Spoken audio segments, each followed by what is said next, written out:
અમૂલના vice chairman Gordhanbhai ધામેલિયાનું વીરપુરમાં ભવ્ય સ્વાગત, જલારામ બાપાના આશીર્વાદ લીધા। યાત્રાધામ વીરપુર જલારામના વતની અને વિશ્વની સૌથી મોટી દૂધ બ્રાન્ડ અમૂલના નવનિયુક્ત વાઇસ ચેરમેન ગોરધનભાઈ ધામેલિયાનું આજે તેમના માદરે વતન વીરપુરમાં ભવ્ય સ્વાગત કરવામાં આવ્યું હતું। તેમની આ વરણીથી સમગ્ર પંથકમાં આનંદ અને ગર્વની લાગણી છવાઈ છે। વાઇસ ચેરમેન પદનો કાર્યભાર સંભાળ્યા બાદ ગોરધનભાઈ ધામેલિયા સૌપ્રથમ વીરપુર પધાર્યા હતા।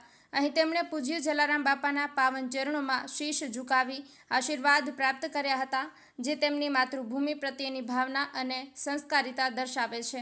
ગોરધનભાઈ ધામેલિયાના સન્માનમાં વીરપુર સહકારી મંડળી મીનળ વાવ ખાતે એક ભવ્ય સ્વાગત સમારોહનું આયોજન કરવામાં આવ્યું હતું। આ પ્રસંગે જિલ્લા પંચાયતના પૂર્વ આરોગ્ય ચેરમેન જનકભાઈ ડોબરિયા, વીરપુર ગામના યુવા સરપંચ રમેશભાઈ સરવૈયા, જેતપુર તાલુકા પંચાયતના સદસ્ય દિનેશભાઈ વઘાસિયા, ગાયત્રી મુક્તિધામ સમિતિના અધ્યક્ષ અનિલભાઈ વઘાસિયા, ભાવેશભાઈ સરવૈયા, યુવા નેતા સંજયભાઈ વઘાસિયા સહિત વીરપુર ગામના તમામ સમાજના અગ્રણીઓ, વિવિધ સંગઠનો અને વેપારી મંડળના સભ્યો ઉપસ્થિત રહ્યા હતા।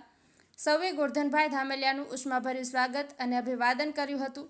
આ ઉપરાંત વતનની વાત ગુજરાતી સમાચાર ચેનલ તેમજ સમાચાર પત્રના મુખ્ય એડિટર દેવરાજ રાઠોડ દ્વારા પણ પુષ્પગુચ્છ અર્પણ કરીને અમૂલના વાઇસ ચેરમેન ગોરધનભાઈ ધામેલિયાનું સન્માન કરવામાં આવ્યું હતું। ગોરધનભાઈ ધામેલિયાએ આ ભવ્ય સ્વાગત અને સન્માન બદલ સૌનો આભાર વ્યક્ત કર્યો હતો। ઉલ્લેખનીય છે કે અમૂલ બ્રાન્ડ 55 દેશોમાં દૂધ, દહીં, છાશ સહિતની 1028 જેટલી વિવિધ પ્રોડક્ટ્સનું વેચાણ કરે છે। અમૂલ ડેરીનો વહીવટ અંદાજે 95,000 કરોડ રૂપિયાનો છે, જે એક નાના રાજ્યના બજેટ સમાન છે। ગોરધનભાઈ ધામેલિયાની આ ઉપલબ્ધિ વીરપુર અને સમગ્ર ગુજરાત માટે ગૌરવની વાત છે। તેમના નેતૃત્વ હેઠળ અમૂલ વધુ પ્રગતિ કરશે તેવી આશા વ્યક્ત કરવામાં આવી રહી છે। બ્યુરો રિપોર્ટ, વતનની વાત, દેવરાજ રાઠોડ, વીરપુર।